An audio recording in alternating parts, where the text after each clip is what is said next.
Assalamualaikum warahmatullahi wabarakatuh. Saya Anggita Suparawati Zuniasita. Di sini saya sebagai perwakilan dari kelompok 8 manajemen biaya yang akan mempresentasikan makalah kami yang berjudul Balance Scorecard. Untuk materi pertama, kedua, dan ketiga, saya sendiri yang akan menjelaskan di sini. Yang pertama adalah definisi dari Balance Scorecard. Jadi, Balance Scorecard terdiri dari dua kata, yaitu kartu skor atau scorecard dan berimbang atau balance. Nah, yang dimaksud dari kartu skor di sini adalah kartu yang digunakan untuk mencatat skor hasil kinerja perusahaan. Selain itu, kartu skor juga dapat digunakan untuk merencanakan skor yang hendak diwujudkan di masa depan. Sedangkan keseimbangan atau balance di sini menunjukkan pada adanya keseimbangan pada perspektif-perspektif yang akan diukur. Jadi, dapat kita ketahui, balance scorecard merupakan suatu sistem manajemen strategis yang menerjemahkan visi dan strategi suatu organisasi ke dalam tujuan dan ukuran operasional. Nah, tujuan dan ukuran operasional tersebut dinyatakan dalam 4 perspektif, yaitu perspektif finansial, perspektif pelanggan, perspektif proses bisnis internal, serta perspektif kemampuan belajar dan berkembang. Mengenai manfaatnya, Balance Scorecard bukan merupakan sistem pengukuran baru semata. Berbagai perusahaan yang inovatif menggunakan Balance Scorecard sebagai kerangka kerja proses manajemen perusahaan. Mengenai manfaatnya, Balance Scorecard memiliki banyak sekali manfaatnya, sehingga banyak perusahaan yang menerapkan Balance Scorecard di perusahaannya. Antara lain manfaatnya adalah mengklarifikasi dan menghasilkan konsensus mengenai strategi. Yang kedua, mengkomunikasikan strategi ke seluruh perusahaan. Yang ketiga, menyelaraskan berbagai tujuan departemen dan pribadi dengan strategi perusahaan. Mengaitkan berbagai tujuan strategi dengan sasaran jangka panjang dan anggaran tahunan.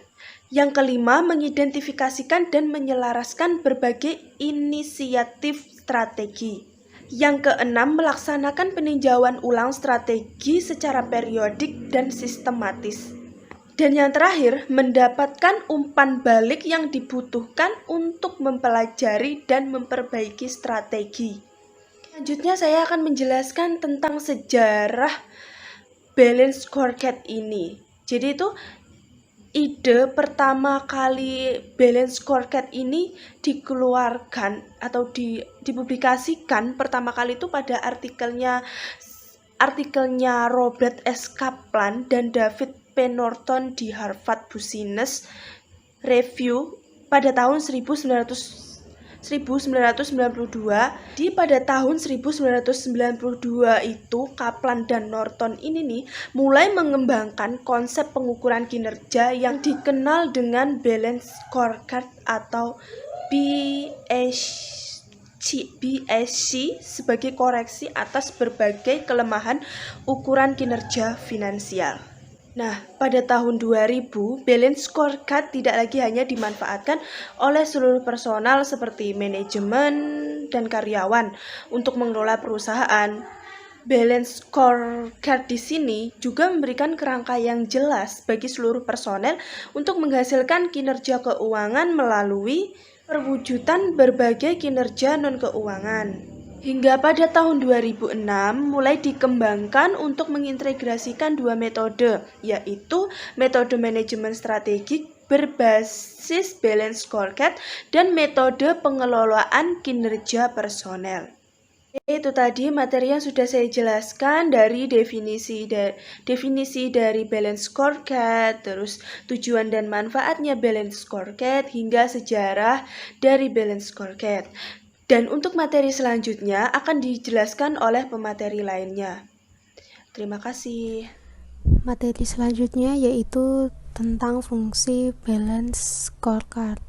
Jadi pada awalnya Balance Scorecard ini hanya digunakan untuk memperbaiki sistem pengukuran keuangan. Kemudian secara bertahap meluas dan digunakan untuk mengukur 4 perspektif yaitu keuangan, pelanggan, kemudian proses bisnis internal, dan juga pembelajaran dan pertumbuhan. Jadi di sini ada beberapa penerapan fungsi balance scorecard. Yang pertama yaitu memberikan kesempatan untuk menjauhkan diri dari keyakinan Anda dan mendengarkan dengan cermat suara hati Anda yang akan membuat Anda lebih mengenal diri sendiri, kemudian memperbaiki perilaku dan bertindak secara etis. Dengan adanya PBSC ini, lebih cepat mengetahui kekuatan bakat dan juga tujuan pribadi. Yang selanjutnya yaitu menemukan keseimbangan antara ambisi pribadi dan juga perilaku Anda yang akan membentuk dasar untuk menciptakan kedamaian hati dan juga memperkuat kredibilitas di mata orang lain. Kemudian ada menemukan keseimbangan antara ambisi pribadi dan juga ambisi organisasi secara bersama yang akan memacu bimbingan diri, motivasi, kreativitas, kenikmatan, dan juga hasrat pengabdian, ilham, dan juga semangat terhadap tindakan etis.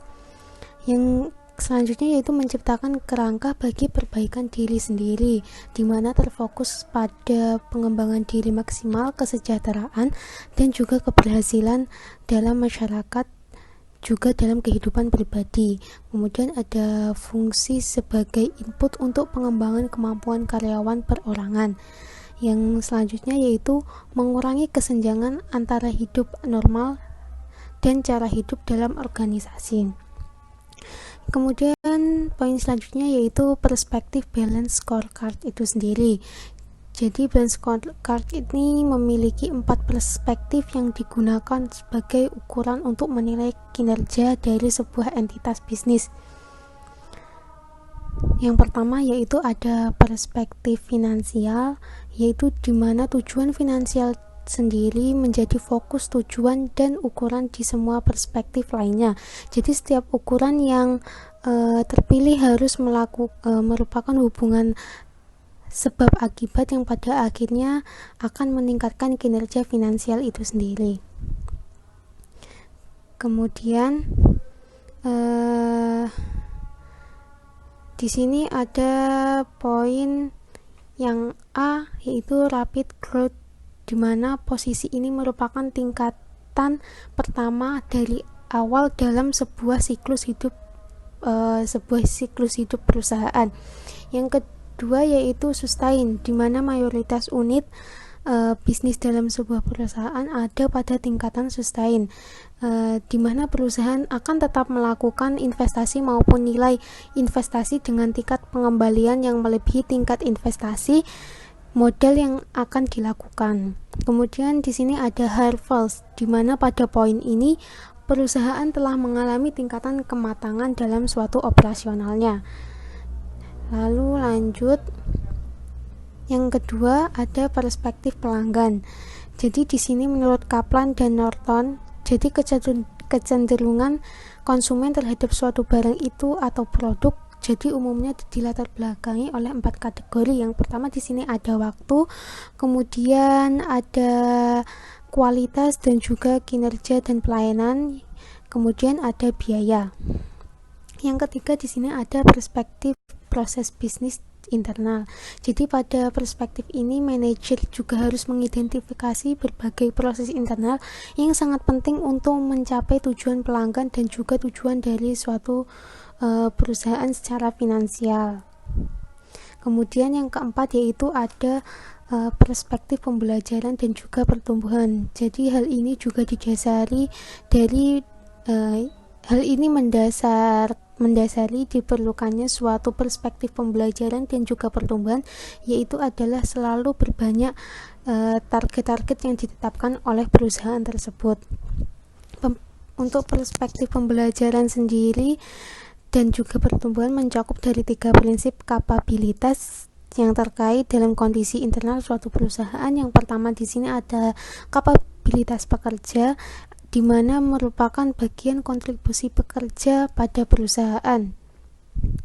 Kemudian ada kapabilitas sistem informasi.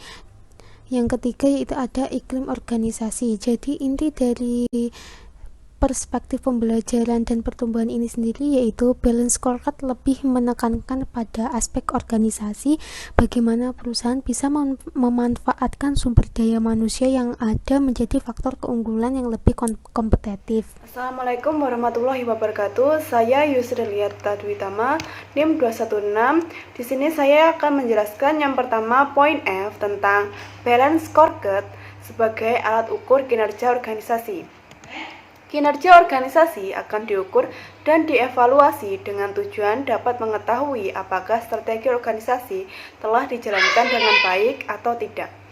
Selain itu, pengukuran kinerja juga untuk menunjukkan seberapa besar kontribusi para manajer terhadap organisasi.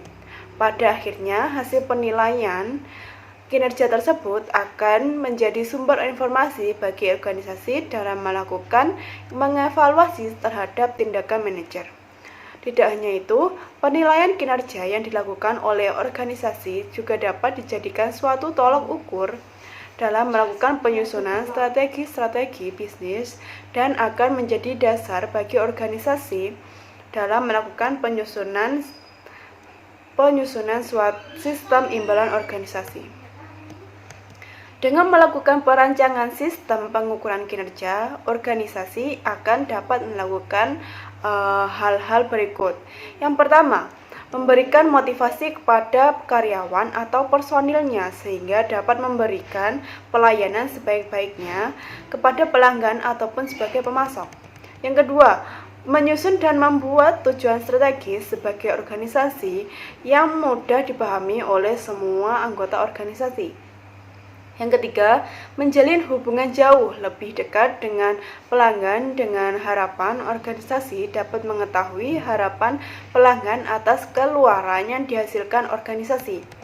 Yang keempat, mempermudah organisasi untuk dapat mengetahui dan mengidentifikasi hal-hal yang berhubungan dengan pengeluaran organisasi yang sebenarnya justru menyebabkan pemborosan.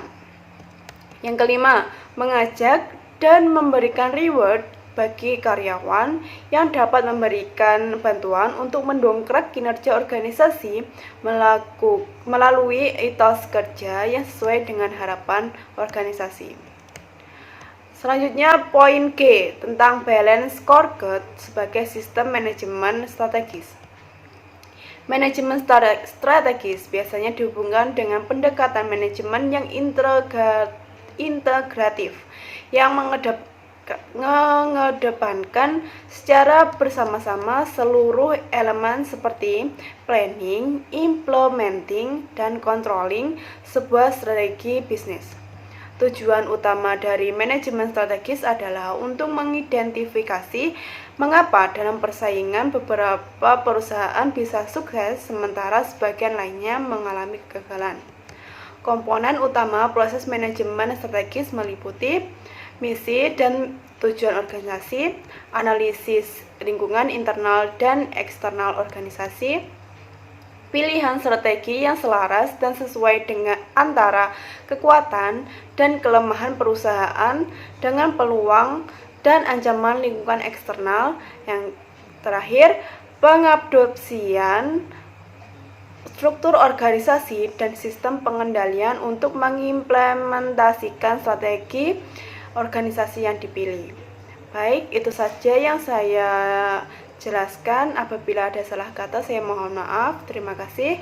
Wassalamualaikum warahmatullahi wabarakatuh. Assalamualaikum warahmatullahi wabarakatuh. Perkenalkan, nama saya Haris Muhammad Tarif dengan NIM 238. Saya dari kelompok 8 Manajemen Biaya MBS 5E. Di sini saya akan menerangkan tentang keunggulan dari balance scorecard. Yang dapat kita ketahui bahwa balance scorecard merupakan suatu sistem manajemen dan instrumen dalam suatu kegiatan perusahaan yang cukup baik dan memiliki banyak dampak positif yang bisa didapatkan perusahaan ketika menerapkannya. Nah, apakah itu keunggulan utama dalam balance scorecard? Nah, keunggulan yang paling dirasakan oleh perusahaan ketika menerapkan balance scorecard yaitu adalah rencana strategik perusahaan dalam kegiatan perusahaan ke depannya. Nah, kenapa hal ini bisa terjadi? Karena rencana strategi dalam perusahaan itu pasti memiliki beberapa karakteristik utama. Yang pertama yaitu adalah komprehensif.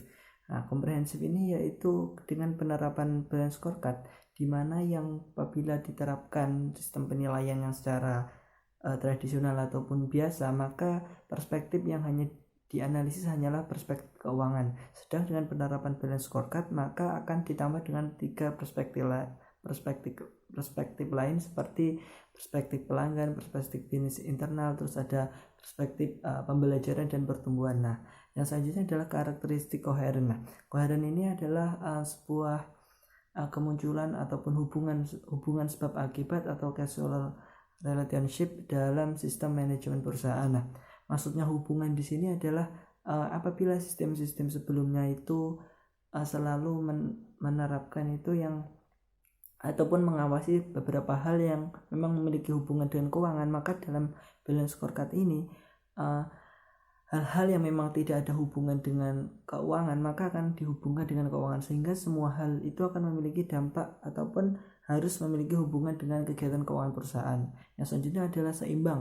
Maksudnya seimbang ini adalah dalam penilaian balance scorecard akan dilakukan penilaian baik jangka pendek ataupun jangka panjang, serta penilaiannya akan dilakukan baik secara internal ataupun secara eksternal, sehingga antara luar dan dalam itu memiliki penilaian yang sama. Yang terakhir adalah karakteristik terukur. Apabila perusahaan ini memiliki karakteristik terukur, maka perusahaan akan memiliki 3 perspektif lain selain perspektif keuangan yang akan diterapkan dalam perusahaan. Seperti tadi yang sudah saya jelaskan, seperti ada perspektif pelanggan, perspektif bisnis internal, dan perspektif pembelajaran dan pertumbuhan. Nah, selain itu dalam balance scorecard ini akan ditentukan pengukuran tentang rencana strategi yang akan dibuat oleh perusahaan, sehingga dalam pelaksanaannya balance scorecard ini akan terlaksana dengan sangat terukur dan presisi, sehingga perusahaan akan sangat mudah untuk melakukan penilaian terhadap kinerja perusahaannya. Cukup sekian dan terima kasih. Sekian, wassalamualaikum warahmatullahi wabarakatuh.